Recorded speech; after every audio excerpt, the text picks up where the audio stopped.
They say when there's life, there's hope. But who are they? Do they know what they're saying? Is there really hope?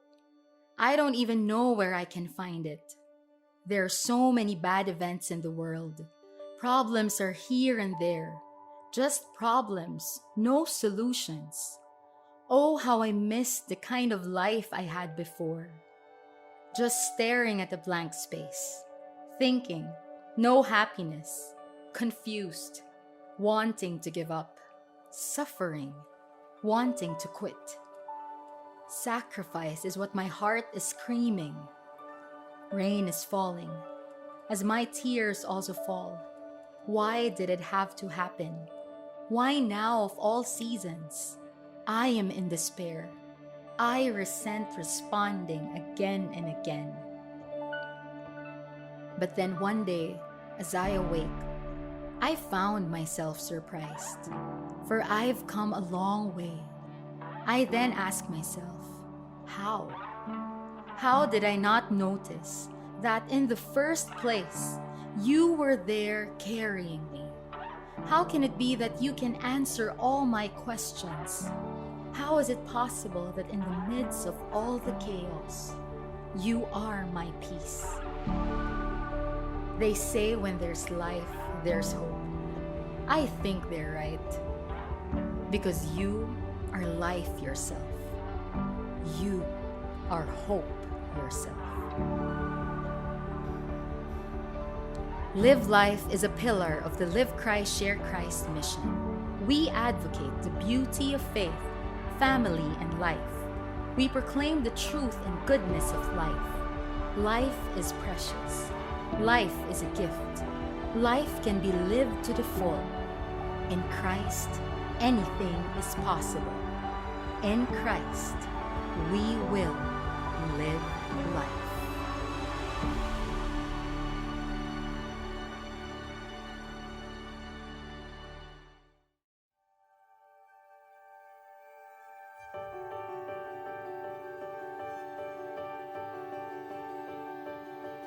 Life is a gift.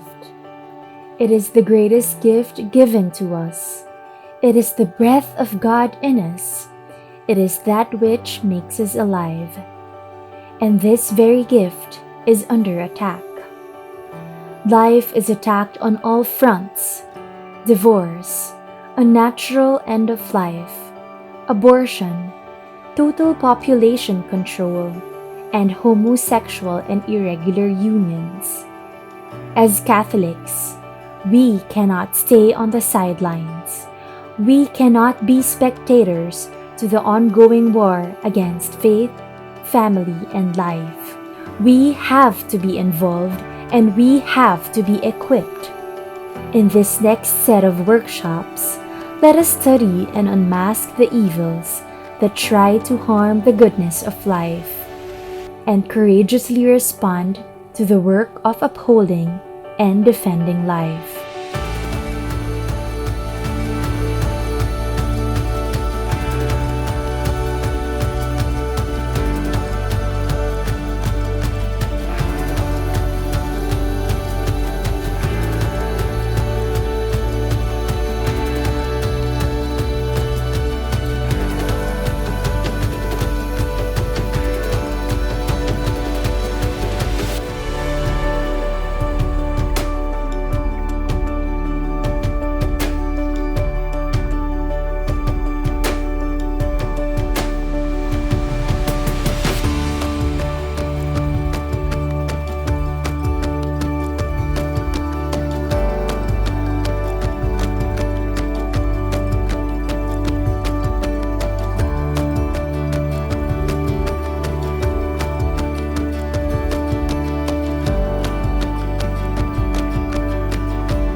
A blessed day to everyone. I'm Edwin Valles, and I'm here to talk about we are children of God, families navigating through gender confusion. So, firstly, I'd like to introduce myself. I'm with Courage Philippines. So, That's the reason why I guess I was invited to talk about this.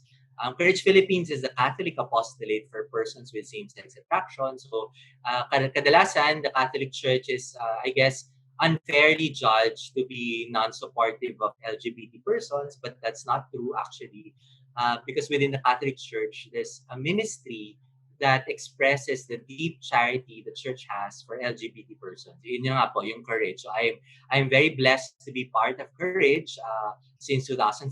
I've been president since 2016, and siguro parang in this session, I will really more or less talk about our experiences in our mystery, in our ministry, our accompanying our brothers and sisters with same-sex attraction, just like me.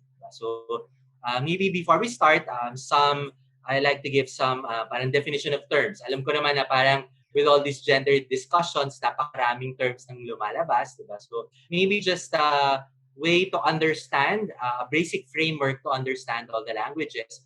So yung LGBT agenda, or the way that they look at the world, so the way they look at the human person, they see the human person to be parang composed of three related but distinct things. So there's a biological sex, yun po yung body part natin. So all of us are born either with a penis or a vagina.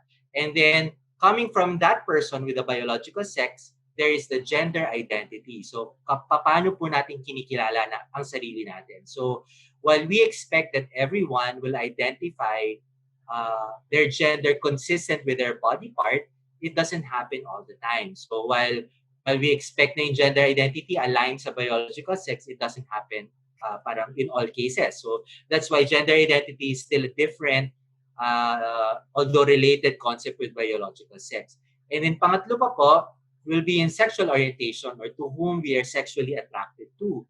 So again, while the expectation of society is that we will be sexually attracted to the opposite sex, it doesn't happen in all cases. So iba po yung sexual orientation sa gender identity and biological sex. And because of this basic framework, itong three components, I guess yung mga modern ways of looking at things, mas dumadami na yung parameters na yan. And a human person has different combinations of these parameters. Kaya po dumadami po yung letters or yung gender identity or sexual orientation of the LGBT movement. Diba? So kung titignan nyo yung sa Google, from the basic LGBTQI, meron ng plus, and then sometimes 30 plus, 60 plus, 70 plus letters na yung nakam up nila based on that particular framework. Diba? So, but yung church kasi, we do not look at persons in individual compartments, or we do not look at persons in fragmented parts. Diba? So, we look at the human person as a whole. Diba? So, kaya nga po yung term na ginagamit ng simbahan and even yung Courage will be persons with same-sex attraction. So, mas importante po yung pagkatao ng isang tao. Mas yun po yung we look at persons as a whole, diba? And we do not allow the component of that person to define the whole person, diba? So, yes, for example, for me, I'm sexually attracted to another male, diba? It is part of me. It can be a powerful part of me, of my experience, but it's only a part of me, diba? So my human person, my being Edwin, is much more than my same-sex attraction. So kung yung secular way of looking at things, meron pong tatlong distinctions. Ganun din po yung simbahan. We also have three distinctions. So there's a human person, and from every human person, there's an inclination. So kagaya ko, I'm a human person, I'm Edwin, and I have same-sex attraction. Diba? So, but yung same-sex attraction ko is only part of me, and it cannot be the one that defines my personhood. Diba? And out of that inclination comes my action, diba? Or my choice of behavior. Again, yung action na yon is part or stems from the inclination that stems from the person, but it cannot be the one that defines the whole person. So, lagi yung action is only a part of the human person. So, yun din po yung teaching ng simbahan, the Congregation of the Doctrine of the Faith. It says, so as we all know, yung CDF is the supreme parang doctrinal office in aid of the Pope, diba? So, within the Catholic Church. So, in 1986 po, nag-release po sila ng document providing all the bishops with a proper pastoral accompaniment perspective. And in that document, they say that the church provides a badly needed context for the care of the human person when the church refuses to consider person to be heterosexual or homosexual. Yung mga terms na heterosexual, homosexual, bisexual, etc. are secular or human terms, di ba? So hindi po yan yung term na ginagamit ng simbahan kasi po, going back to the CDF document, the church insists that every person has a fundamental identity, the creature of God, and by grace, his child and heir to eternal life. So very important po yun na kaya rin yun din po yung title ng ating presentation this afternoon or my sharing this afternoon is We Are All God's Children. So hindi porke yung mga kakilala nating attracted to the same sex because of the fact that they're attracted to the same sex does not make them any less of a children of God as we are. Diba? So therefore, because we are all children of God, we all have parang something in common. And because we have something in common, we have common ground for conversation, for accompaniment, and for journeying together. So yun po yung very simple but very fundamental key in approaching pastoral accompaniment. Lahat po tayo mga anak ng Diyos. So for this session, I will be sharing our experiences in 3 sections. So the following the pastoral cycle. So in theology, in the study of theology, meron din tayong tinatawag na pastoral cycle. Yung first part po niyan is listening. So dapat nakikinig po tayo bago po natin parang i-analyze or husgahan ng sitwasyon. Ang sinasabi po ng simbahan is pakinggan po natin. So let's listen to the experiences of homosexual persons or yung mga persons with SSA. Diba? And then from that listening, once we listen to their experiences, then we discern that human experience or their experiences in the light of Christian teaching. Diba? So yun po yung second section natin. We will discern that experience of persons with SSA in the light of Christ, in the light of the church's teaching. And then once we do that, then we can accompany them, diba? Because we listen to them, we sought to understand their human experience based on the light of the church's teachings. Then that is the time that we will accompany them. So yung courage po, I think, so as I already mentioned, we're the spiritual support group or we're the ministry of the church for persons with SSA or the LGBT persons. Ang pinaka-unique po sa courage, well, hindi naman unique, no? But like any Catholic community, we have a sharing meeting. So I think it's a very standard Catholic community practice to have a sharing meeting. Pero siguro ang difference po ng courage, in our sharing meeting, we actually openly talk about our struggles with our same-sex attraction. So we can talk about our struggles with promiscuity or maybe with our emotional attraction or emotional dependency with other persons.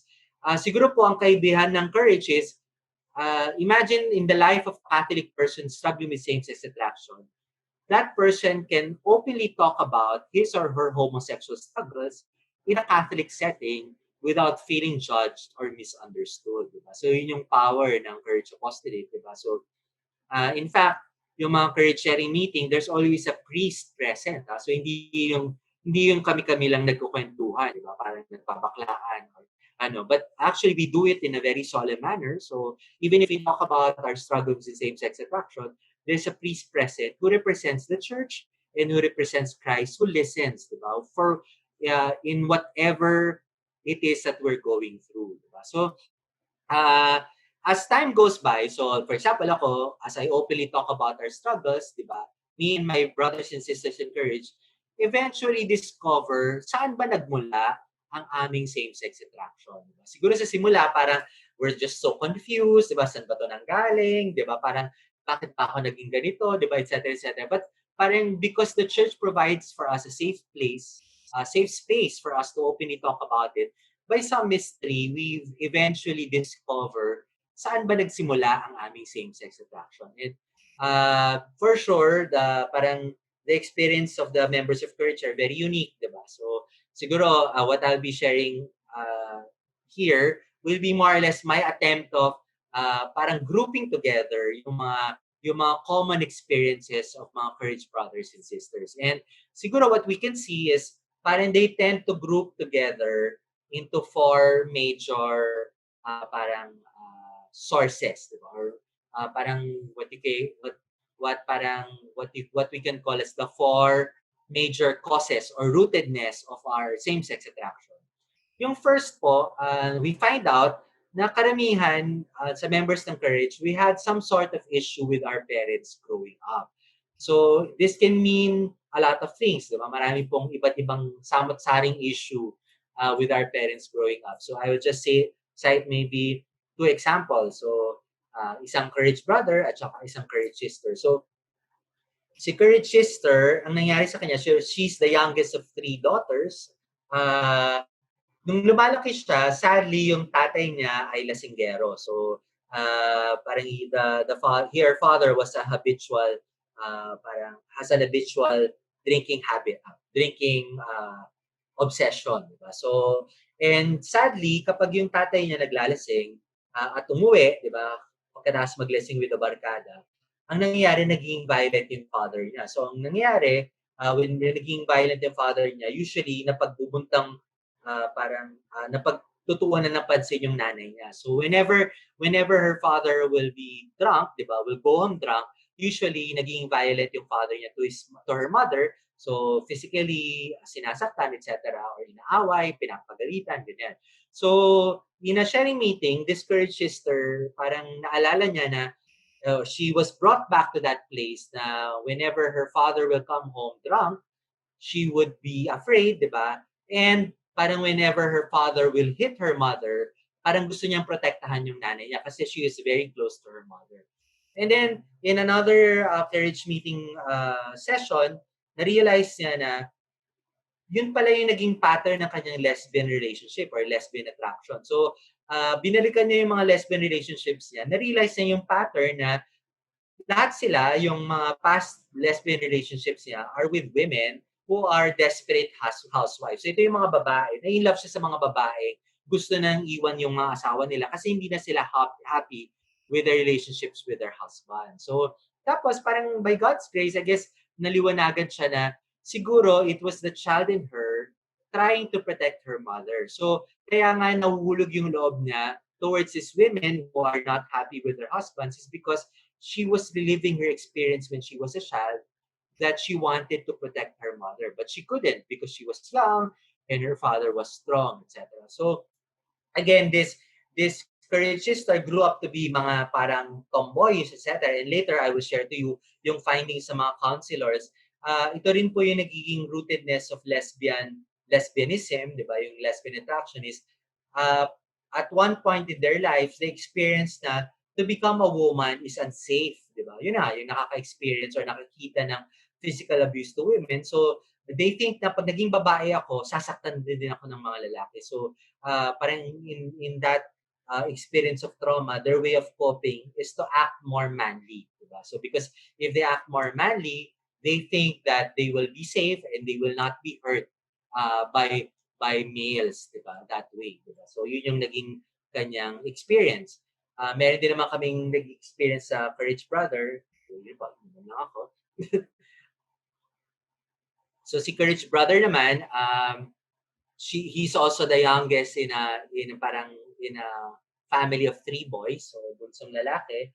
Ang nangyari, yung parents niya had very good corporate careers, but yung daddy niya decided to get into a business venture. So, yung nag-business venture yung tatay niya, sadly, yung first business venture ng tatay niya didn't take off at the start, diba?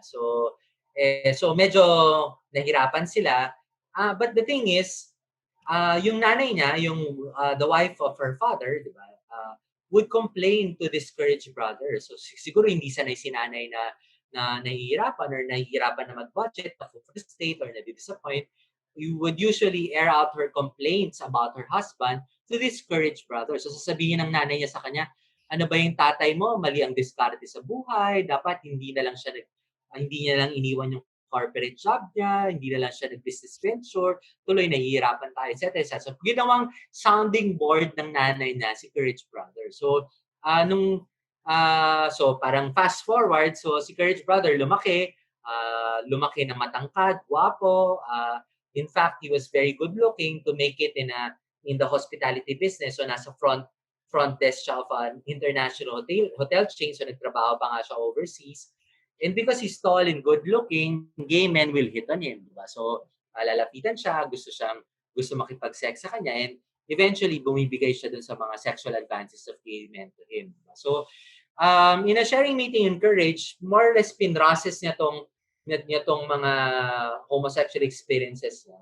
And then parang he went deep into the homosexual experiences that he had, and then he realized na kaya naman pala siya bumibigay dun sa mga sexual advances of gay men is because he discovered that he has this deep fear of insignificance. So feeling niya kasi na siya mismo parang he feels that he's an insignificant person, and once a person takes interest in him, 'di ba? Suddenly he feels significant. And then yun. So parang he feels good about himself, and then kaya siya bibigay with that sexual advances of other women. And eventually he discovered na kaya naman pala meron siyang this deep feeling of insignificance was because her mother rendered his father yung example of masculinity for him to be insignificant, di ba? Parang si yung nanay niya nagrereklamo na maling diskarte ng tatay niya. So akala niya, inisip niya, or it was deeply ingrained in him na to become a father and therefore to become a man is to become insignificant. Diba? So yun, kaya doon nang gagaling yung kanyang deep fear of insignificance. And I guess we cannot blame his mother, di ba? Kasi nga naman parang frustrated, di ba? Parang walang makausap, di ba? So ito, anak niya, di ba? Parang will air out her rants to him, di ba? Parang sa tingin niya, harmless lang naman yun, di ba? Naghihinay naman siya ng sama ng loob. And just like everybody else, she deserves that outlet, di ba? So, pero hindi niya nare-realize na meron palang impact yun sa kanyang anak, di ba? So, whether consciously or unconsciously. Diba? So, yun po yung example of parental issues. So, napakarami pa pong examples yan, di ba? As many as there are Courage members. But siguro I will leave that to maybe illustrate po itong particular rootedness in our relationship with our parents. So that's the first. Yung second po, sadly, this is also quite a common cause, an experience of sexual abuse. So meron po akong, usually when members join Courage, may interview process po yon. So usually ako po yung nag-i-interview. Meron po akong in-interview yung dalawang Courage brothers, so hindi po sila magkakilala. I interviewed them on separate occasions. I asked them, when did you discover that you had same-sex attraction? And both of them told me na as far as back as I can remember, I had same-sex attraction when my uncle sexually molested me. So, yung experience na yon of a sexual abuse from a male figure, di ba, an adult male figure, parang developed in them that same-sex attraction. So, marami pong pain points itong sexual abuse experience. So, kadalasan, kapag yung mga Courage members, they already have the grace and the courage to openly talk about them. They are crying, they're in deep pain. Diba? So, ang mga pain points po ng sexual abuse experience is first, research says, and this is verified by fact, diba? Empirical evidence, 9 out of 10 cases of sexual abuse is done by people children trust. So basically, ginagawa siya ng mga taong nakapaligid dun sa bata. So it's not done by some random person. Or if it is done by some random person, it is only done 1 out of 10 cases. So 9 out of 10 cases, ang gumagawa sa bata ng sexual abuse will be yung mga kasama niya sa bahay, di ba, kasambahay, kamag-anak, kapitbahay, or sometimes even the parents themselves. Di ba? So, meron akong interview recently, kinikwento niya, yung tatay daw niya has a habit, di ba, siguro yun yung love language niya, no matter how weird it is parang kinukurot yung pototoy nila. So, tatlo sila magkakapatid na lalaki. So, yung tatay niya would fondly kid, parang lolokoy yung mga anak na lalaki, kukurutin yung mga pototoy nila, di ba? So, and this went on, even parang mga teenagers na yung mga anak niya, di ba? In this Courage brother, when his father did that to him, di ba, kinurot yung pototoy niya when he's already teenager, he felt something different in him, di ba? So, sabi niya parang, teka muna, parang ano ba to? Diba? So, imagine nyo, parang we can think of it, although parang ang weird naman ng tatay niya, but parang we can dismiss it as parang maybe yun lang yung pangungulit ng tatay niya, but meron ng impact yung particular act na yun of the child, diba? So, because when he was a teenager, he felt something different by that action of the father, diba? By that teasing action of the father. So, yeah. And it already qualifies as a form of sexual abuse, diba? So, yeah. Some studies say even yung mga pag yung bata nakitang hubot-hubad yung tatay or nanay, that's already a form of sexual abuse, diba? Kasi nga, nai-introduce yung bata to an adult body way ahead of his time, his or her time, diba? When way ahead of his or her proper time, diba? Parang to discover that adult body, etc., etc. So, yan, first pain point, 9 out of 10 cases, it is done by people children trust. Second, that sexual abuse experience leaves a body memory. So, lahat ng mga batang ina-abuse sexually, alam nila instinctively na mali yung ginagawa sa kanila. But physically, they experience stimulation, di ba? Or they experience pleasure. So, nalilito yung bata, yung mga sexual abuse victims. Ano ba to? Tama ba to or mali? Di ba?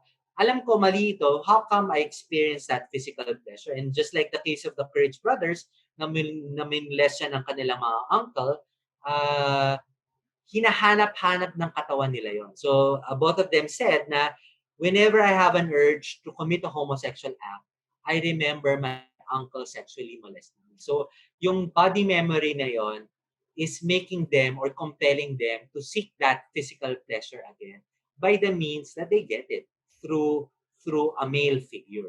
So, yeah. So, yung second point yan.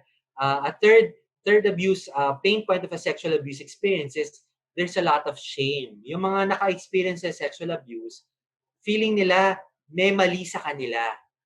Kaya sila na-molest siya. So we have a Courage sister, ganyan yung sinabi niya sa sharing meeting. Ano bang meron sa akin? Bakit ako na lang lagi ang minumolest siya? Because she recalled that she experiences on 3 different occasions na men trying to make sexual advances. Ang third cause po will be, aside from parental issues and sexual abuse, is negative labeling. So, ito po, I think it's common among Filipinos na we tend to play up the negative traits of people. So, mahilig tayong tawagin yung mga tao pandak, taba, pango, negro, nognog, etc. Baba or whatever, di ba? Parang, but sadly, yung negative labeling na yon, tama yung sinasabi sa Gospel of John, di ba? The word becomes flesh, di ba? So, imagine nyo, a 5-year-old boy na medyo effeminate, lahat ng tao tinatawag siya, bakla ka ata, di ba? Especially, like, for example, in Christmas parties, di ba? Medyo effeminate yung boy, oy, kanta ka naman, sayo ka naman, di ba? Parang si Aura, di ba? And then, lahat ng kamag-anak, galing-galing mo, parang nakakatuwa ka naman.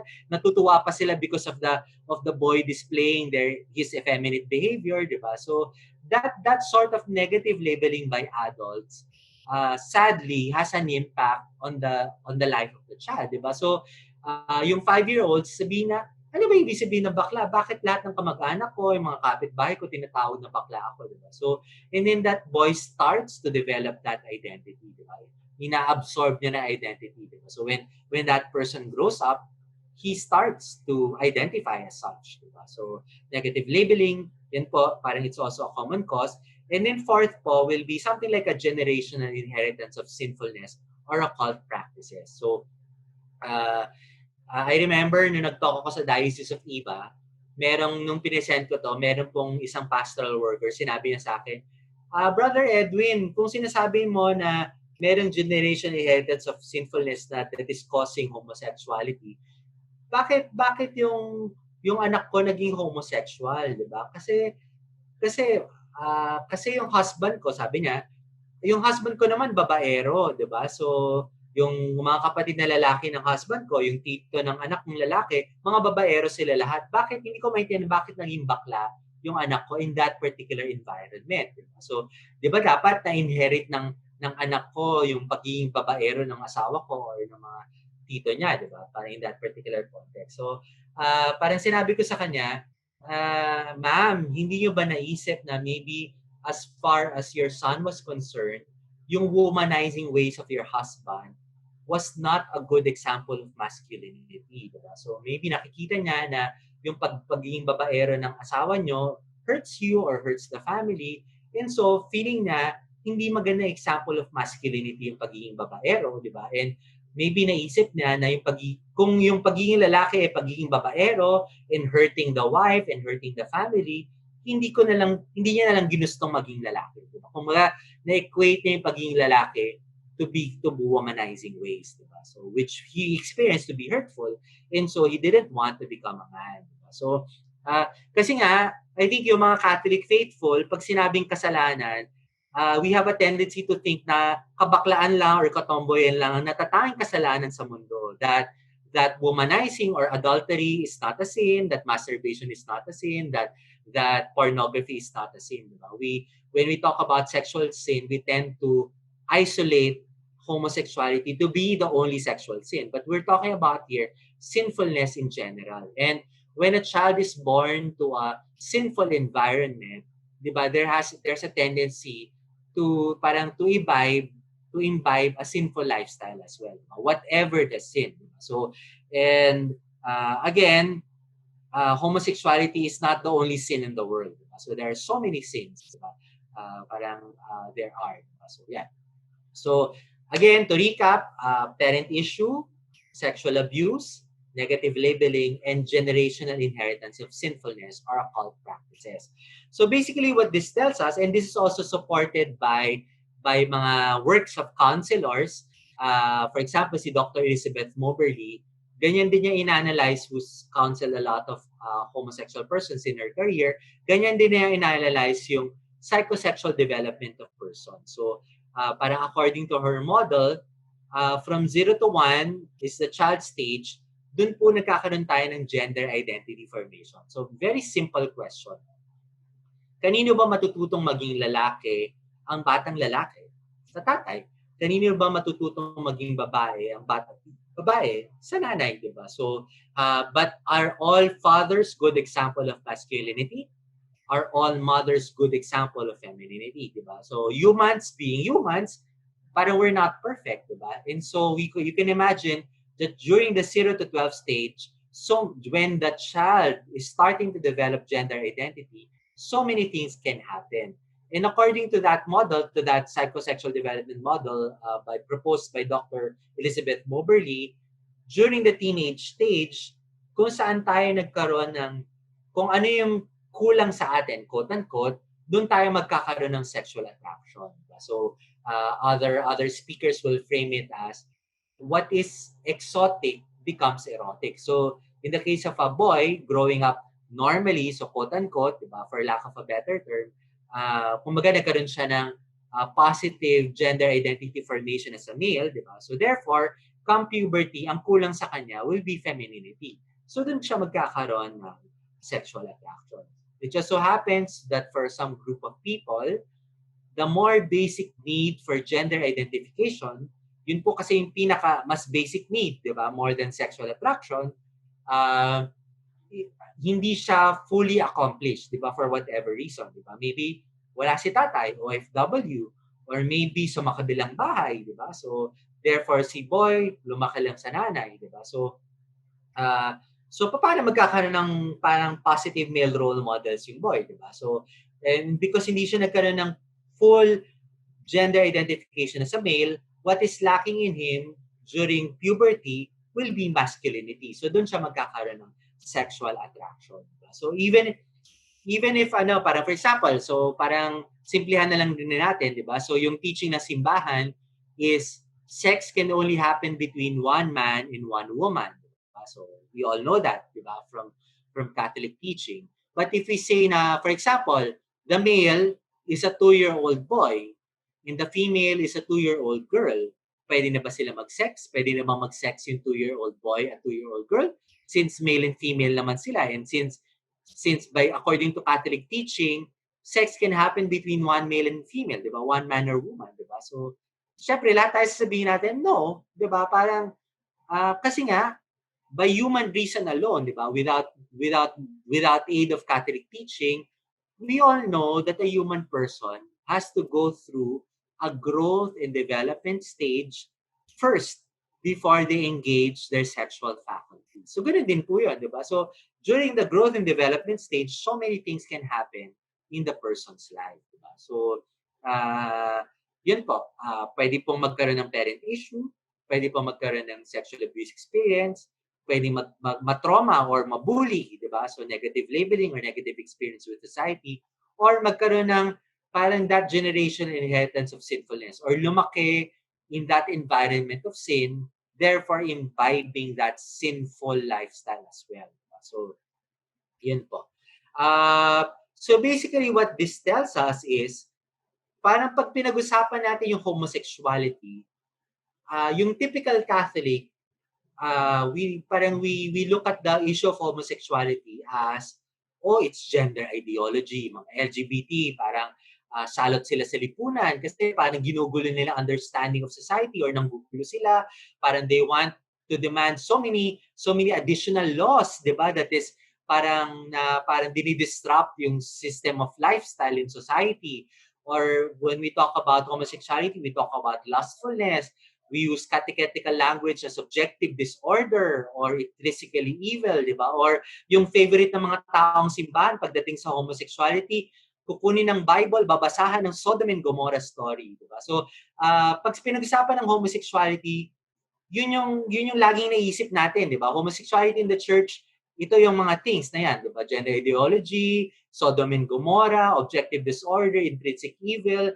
We tend to look at it in catechetical or moral terms, because this is what the catechism tells us about homosexuality, or this is what we talk about. Parang when we talk about homosexuality as a lifestyle, kailangan natin pag-usapan yung rightness and wrongness of things.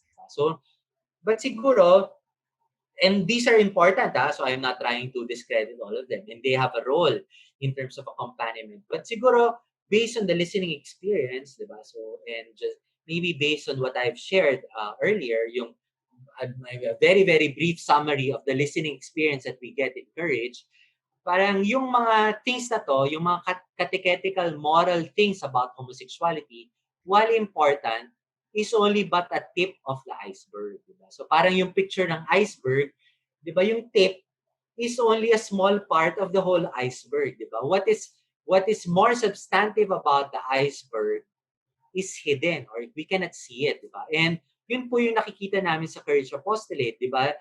What is not seen about homosexuality, and yung, or the submerged part and the more substantive part, di ba? Yun nga po na every person with SSA or every LGBT person has a parent issue. Maybe they experience a lack of affirmation while growing up. Parang they didn't have good role models while growing up. They had gender insecurity. They experienced bullying. They had a difficulty adjusting socially, and nobody helped them, di ba? Or they may have been a victim of sexual abuse, di ba? So ito po yung substantive part of the experience of a homosexual person, di ba? So, and sadly, it is not often talked about in Catholic discussions when it comes to homosexuality. And we can only access then itong more substantive part of the experience of a homosexual person if we actually take time to sit down with them and to listen to their stories. And obviously, because a lot of these are traumatic experiences, hindi naman po sila openly will talk about these things unless they trust us, diba? So, and how can they trust us if we do not then consider them as friends, or if we approach them with this parang holier than I know the teachings of the church more than you do, 'di ba? I live an upright life and you don't, 'di ba? So if we approach that issue, or if we approach the LGBT person in that way, how can they trust us, di ba? Enough for them to openly talk about their deep hurts or their traumatic experiences in life. Diba? So hindi natin siya ma-access if we do not have that if we do not have that personal relationship with them. Diba? So very important. Diba? So an example of of this case, diba? So imagine nyo yung tip of the iceberg, diba? Yung tip at saka yung what is submerged of the iceberg. During the case of parang last year, diba, si Gretchen Diaz, diba? So siya yung nahuli ng janitor, pinalabas sa toilet, hindi pinapasok sa toilet ng babae. She made a big mess out of it. Tapos yun na. If you recall that instance, yung Facebook page natin, yung lahat. Di ba lahat ng mga Katoliko friends natin, di ba? Nako, dapat hindi siya payagang pumasok sa toilet, ganyan, ganyan, ganyan. So lahat ng discussion natin nandun, including myself. Diba? So lahat tayo nandun sa rightness and wrongness of things, di ba? Parang, but did any one of us stop and think, ano kaya nangyari sa life ni Gretchen Diaz, who was Greg Diaz in real life? Diba? Ano kaya nangyari sa buhay ni Greg Diaz? Kaya siya galit na galit ngayon, di ba? Bakit kaya niya ginustong maging babae? Di ba? Ano kaya nangyari sa buhay ni Gretchen Diaz, ni Greg Diaz, kaya niya ni-reject ang kanyang masculinity, di ba? Ano ang gusto niyang tumatakbuhan about his masculinity at gusto niya maging babae, di ba? So, and just like the iceberg, ito pong what is submerged is the substantive part of the homosexual experience. But sadly, maybe 90% of Catholics, when we talk about homosexuality, gusto natin nandun lang tayo sa catechetical part. Gusto lang natin, alam natin yung mga Bible verses that point out that homosexuality is wrong. So lahat tayo nagsisiksikan dun sa small part of the homosexual experience. But where more Catholics are needed, where more faithful Catholics are needed, is addressing the more substantive part of the issue. So, for example, yung sexual abuse trauma, it takes time and effort in so many people for a person to heal from that trauma, di ba? So, and therefore, more and more Catholic faithful should be addressing that particular issue. Diba? And yet, a lot of us would like to remain in the safety and comfort of the catechetical approach or the moral approach when it comes to homosexuality. So, ayan po. Okay. So, and then a lot of the times, parang yung mga LGBT advocates will clamor for this born this way, di ba? Pinanganak na akong ganito, di ba? For example, lahat sila sinasabi nila, as far as back as I can remember, bakla na ako, di ba? Ako, myself, that was also my experience, di ba? As far as back as I can remember, I was already attracted to the male, to the same sex or to another male, di ba? So yun, so parang people, because of that, kung memory lang naman yung basihan, di ba? So, it's easy or it's convenient for us to conclude that I was born this way. Di ba? So, but maybe I think we have to make distinction between how we are born, di ba? So, yung physical birth from our mother and how we grow up to be. Di ba? So, yes, so parang tama naman yun. Like, example, in my case, di ba? Based on my memory, bakla na ako eh, di ba? Yun na yung nakagisnan ko, di ba? Pero kung memory lang yung basihan, parang then we're in, but the thing is, memory is not a really reliable basis, di ba? It's not even a factual basis, di ba? So, sige nga, parang meron bang nakakaalala sa atin na lumalabas tayo sa nanay natin, for example, di ba? So, because yung memory natin can only bring us back, so can only bring us as far back as is I guess mentally possible. So yung mga maybe 4 years old, di ba? Yung earliest memory natin 4 years old. Maybe if we really have very good memory 3 years old. But for sure nobody can remember when we were still in the wombs of our mother, for example. So be a good basis of identity, di ba? Of how we are born, di ba? So therefore we have to make distinction yung physical birth and how we grow up to be, di ba? So yun po. So and yun din po yung understanding ng simbahan when it comes to sexuality. So from the Catechism 2332, it says sexuality affects all aspects of the human person in the unity of his body and soul. Sexuality especially concerns affectivity, kung paano tayo mag-show ng affections. Sexuality concerns capacity to love, yung kakayahang magmahal ng ibang tao. and to procreate, and in a more general way, the aptitude for forming bonds of communion with others. Diba? Aptitude, diba?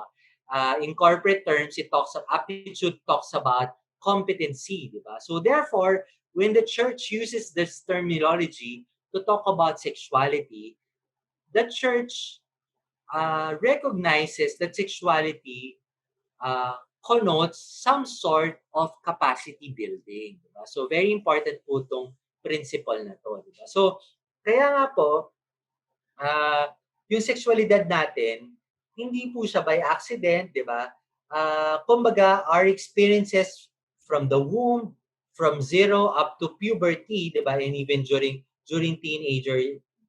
teenage years, contribute to how we show our affection, contribute to how capable of we are of loving others, and in a general way, yung aptitude natin of forming bonds with others. Diba? So, and I guess, particularly in our ministry, diba? So, yeah, parang in MFC and also in Live Life, parang in Catholic communities in general, when we talk about capacity building, we have to zero in on family life. Diba? So lahat po ng mga issues na minention ko earlier, parent issue, lack of affirmation, gender insecurity, sexual abuse, victim of bullying, social maladjustments, and lack of role models can be rooted or can be traced to family and specifically parenting. Diba? So,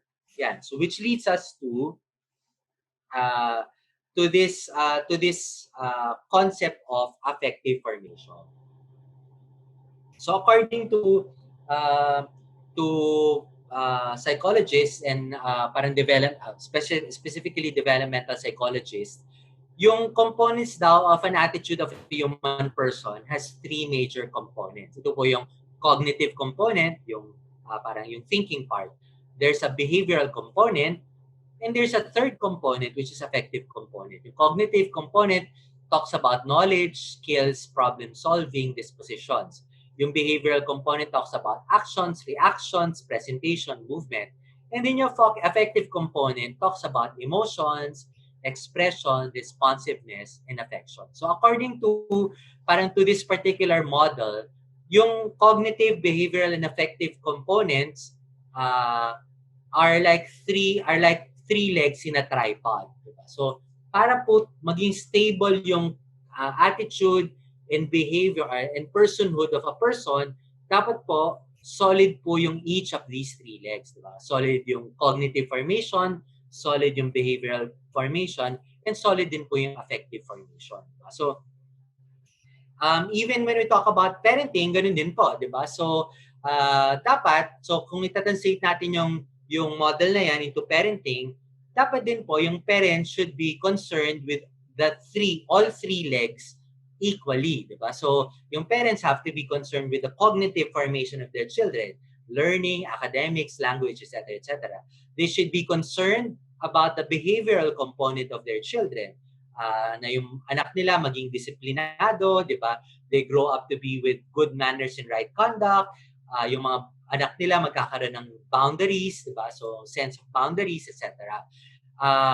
And then, according to this model, parents should also be responsible when it comes to the affective formation of their children. So, dapat responsable din sila how their children parang learn how to establish bonds or how to be affirmed in their person, diba? Parang for their children to experience that they are affirmed in their person or in their capabilities and abilities, and in a general way to experience that they are loved, diba? So sadly, I think, diba, so when it comes to our idea of good parenting, diba, so pag sinabi nating ideal parents, diba, ang tendency natin is to focus on the cognitive and behavioral part. Diba? So sabihin natin, ay magaling na parent yan kasi yung anak niya valedictorian in school, di ba? Or magaling na parent yan kasi yung anak niya well-behaved, di ba? So, but not a lot of us will say na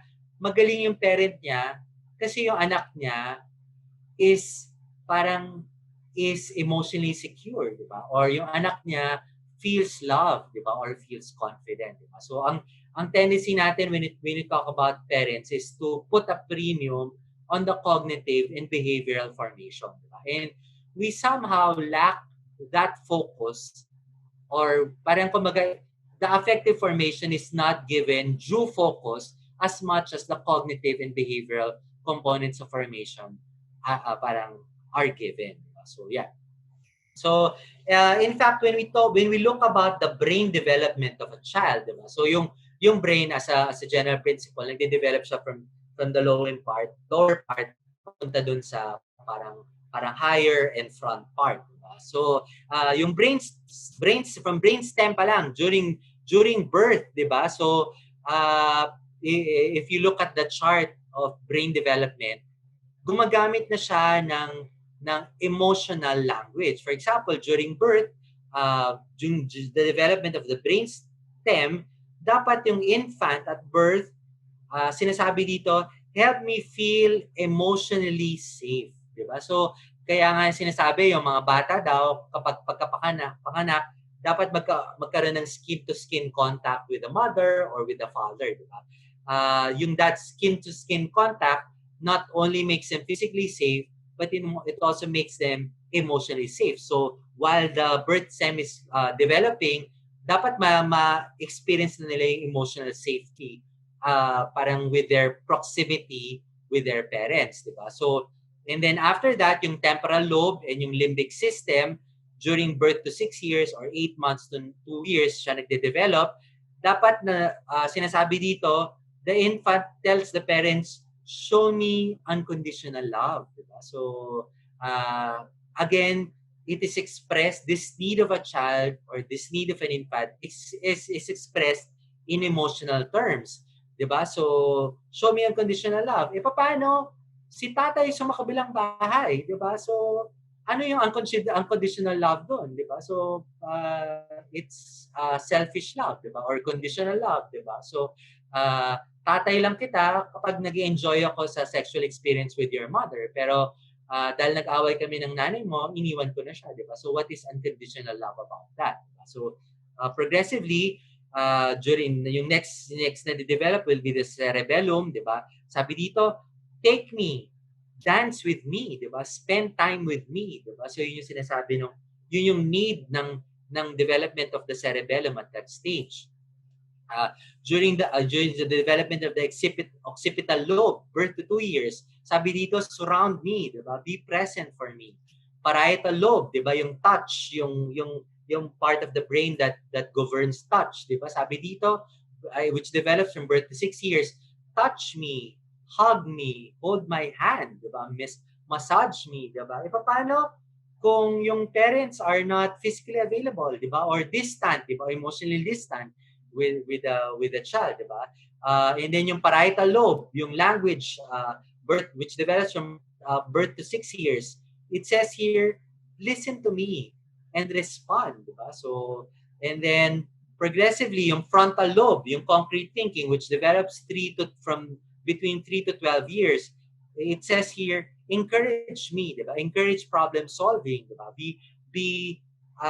Also take care of my affective formation. And then finally, yung prefrontal cortex, yung judgment, diba? So it develops from 12 up to 22 years. So kahit teenager, nagde-develop pa yung brain. Even early adult, nagde-develop pa yung brain ng ating mga anak. It says here, talk to me, diba? Have a conversation with me, diba? Wag namang unilateral, hindi yung puro pinapagalitan mo na lang ako, diba? So validate me by engaging me in a conversation. So this is, I guess, this brain development also emphasizes the need for affective formation in parenting.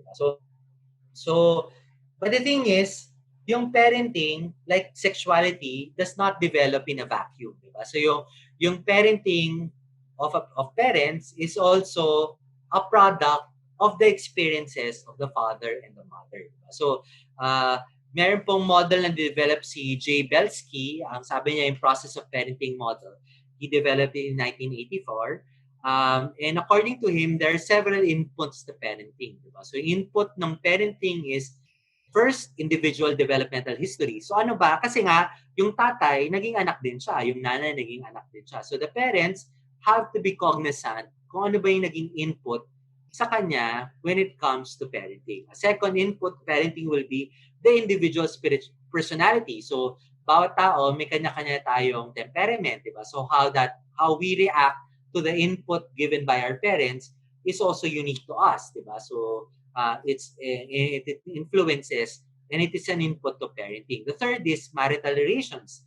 So yung dynamics ng husband and wife also affect how they parent their child, diba? So karamihan kapag nag-aaway yung mag-asawa, parang in a stressful relationship, yung marital relationship, sadly for some parents, ginagamit nila yung mga anak as a political advantage, diba? So ginagamit nilang parang awayin mo ko, parang sige ka, iwanan lang ka namin ng mga anak mo or something, diba? Ginagamit na parang collateral yung mga anak in their marital relationship. Fourth, yung work, 'di ba? Yung what's happening with the work of the father or the mother impacts the parenting, 'di ba? Kung stressful ba siya or or smooth sailing, etc. So and then also yung social network of the parents, 'di ba? Also influence their parenting styles. And then also yung child characteristics. So yung how the child reacts to the parents, the inputs that are or the care of the being given to the parents is actually an input to parenting. So it's like a feedback system. So yun po. So all these affect the parenting output, di ba? So and therefore the parents need to understand this. If they give that affective formation of to their children, ano rin ba yung affective formation that they need? Diba? So for them to be able to do that effectively. So why risk? Parang bakit nga ba natin parang pinagtutuon ng pansin yung homosexuality? Why do we desire that our children grow up to be attracted to the opposite sex? But more than anything is, parang I think the question is, parang do we desire that our children be effectively formed fully? So maybe that's the better way to frame it. But the other way of looking at it is because there are also risks involved in the homosexual action or lifestyle. So according to research, diba? So if our children grow up to be pursuing the active homosexual lifestyle, there are some health risks involved. So in a study made by Father James McTavish summarizing all of parang research, diba? It says that the health risks of homosexual acts are well documented, although not mentioned in the public debate. So these are characterized by various various health and both physical and mental health issues. So like increased risk of HIV, syphilis, sexually transmitted infections, or also higher risk of mental health disorders, in substance abuse, etc. Pagdating sa HIV, yan din po yung nakikita natin sa Pilipinas, di ba? So, based on latest data from DOH, quarter 1 of 2020, 98% po of HIV is caused by sexual contact, and 84% of that is coming from the sector of males having sex with males. So practically, in the Philippine experience, HIV is a homosexual disease. Diba? So 84% is from males have sex with males. And even more alarming is that yung age group that has seen the highest increase in terms of HIV infection is coming from the 15 to 24-year-old age group. Diba? So now they account for a third of all new HIV cases. So I guess it puts emphasis on us to focus on the affective formation of our children. So, and mind you, homosexuality is not the only result of poor affective formation. Nandiyan din po yung substance abuse, Nandiyan din po yung mga depression, 'di ba, suicidal tendencies kasi nga parang kumbaga pareho po yung similar po yung rootedness na mga affective woundedness na yon as the homosexual experience. Ayan po. So, maybe I would like to end with a more positive note, diba? Hindi naman itong talk po na to because we're part of VIBRANCE and we're part of Live Life. So, I think so even if we experience same-sex attraction or even if our children is manifesting that behavior, not everything is lost, diba? So, meron pong in one of the letters of Saint Paul, meron pong siyang term na ginamit in Greek na maganda pong pagreflecta natin, di ba? So, as a way to end this, as a way to end this talk that we have. Ang term pa na ginamit na is polypoikolos, di ba? So, ginamit po niyan in his letter to the Ephesians, chapter 3, verse 10. In Nabre, in New American Bible Revised Edition, it is translated as manifold wisdom. In NRSV, so New Revised Standard Version, it is translated as wisdom of God in its rich variety. So, yung term po na tong polypoikolos has rootedness to that multicolor coat of Joseph in the Old Testament. So, alam natin yung story sa Old Testament. Si Joseph binigyan ng multicolored coat kasi mahal na mahal siya ni Jacob, di ba? Siya ni Israel. So, naging cause ng envy and jealousy of his brothers, of his older brothers. Kaya siya pinatapon at binenta sa mga Egyptian. So ganun din po, di ba? So we can think na, nako, parang yung tatay ko kasi rigid, di ba? Pinapalo ako. So ngayon, now that I'm a parent, parang somehow hindi ko matutunan. Ganun din ako, parang para rin akong tatay ko, etc., etc. Or, nako, yung anak ko, meron ng jowa, di ba? Or active in the gay lifestyle, baka magka-AIDS na siya. Or maybe may HIV na anak ko, di ba? So we can say na, parang, nako, all is lost, di ba? So, parang wala na to, di ba? Parang, wala na akong babalikan. Or yung 5-year-old ko, kasi nagtrabaho ko when my child was 0 to 3, I had to work overseas, 'di ba? So hindi ako naging present for him. So ngayon, parang hindi ko na mababalikan 'yon. Baka hopeless na 'to, 'di ba? So yung konsepto po ng polypoikolos is yung plan ni God is not just one plan, di ba? So, hindi siya one plan lamang, di ba? So, it has a plan B, plan C, plan D, plan E, plan Z, or whatever, plan AA, etc., etc. So, it's multicolored. Diba? So, kaya siya multicolored is because that's the same plan of God makes provisions for the wrong choices of men. Diba? So, okay. So, kung nagmali yung desisyon ng tatay natin, there's a plan B. Diba? And because of the result of the wrong decision of my parent, ito yung naging decision ko, meron pa rin plan C. Diba? May plan D, plan E, plan F, plan G. So, basically, God's plan of salvation for everyone has this multicolored parang plan. Diba? So, it's manifested in its multicolored glory. So, it's polypoikolos. So, ganun din po. So, nothing is lost, di ba? Even if we made a mistake as a parent, di ba? Kung hindi naging solid yung affective formation na nabigay natin sa anak natin or hindi natin napagtuunan yung affective formation ng mga anak natin when they were young, nothing is lost, di ba? We can begin now, di ba? So, and parang maybe it is plan Z, but God's plan for our children will continue to be fulfilled. Diba? So, as long as we cooperate anytime that we desire to. Diba? So, yeah. So, yun po yung idea ng polypoikolos in God's plan. So, when we talk about homosexual persons, ito po yung grand plan ni God. Diba? So, as expressed by the Catholic Church and the Catholic teaching. So, when the church truly looks at homosexual person, ito po yung vision ng simbahan. Diba? So, kapag tinitignan ng simbahan ng mga brothers and sisters natin with same-sex attraction and gender identity concerns, hindi po tinitignan ng simbahan na parang mga citizens sila ng Sodom and Gomorrah, even if a lot of us think that way. Diba? When it comes to the church, and this is lifting from the Catechism of the Catholic Church, It says homosexual persons are called to chastity by the virtues of self-mastery that teach them inner freedom, at times by support of disinterested friendship, by prayer and sacramental grace.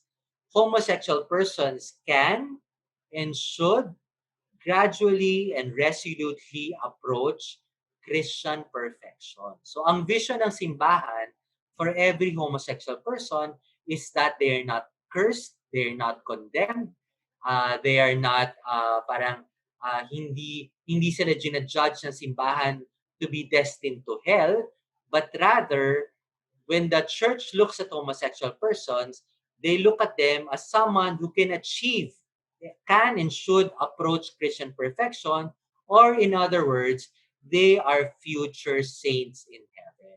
So yun po yung plan ni God to make saints out of our brothers and sisters experiencing same-sex attraction and gender identity confusion. So it is the plan of God for our children to become holy and to become blessed. So I guess this is the good news of the church, diba? Parang when it comes to homosexual persons, this is the good news of the church for all parents and for all families, diba? For us to navigate through all this gender confusion.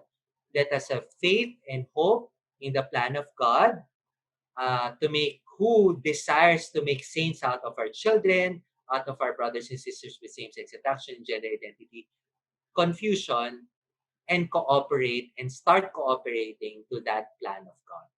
So yeah, so I hope I was able to share whatever it is that I know about this topic, to help you and your families navigate through gender confusion. Again, I'm Edwin Valles of Purge Philippines. Thank you very much.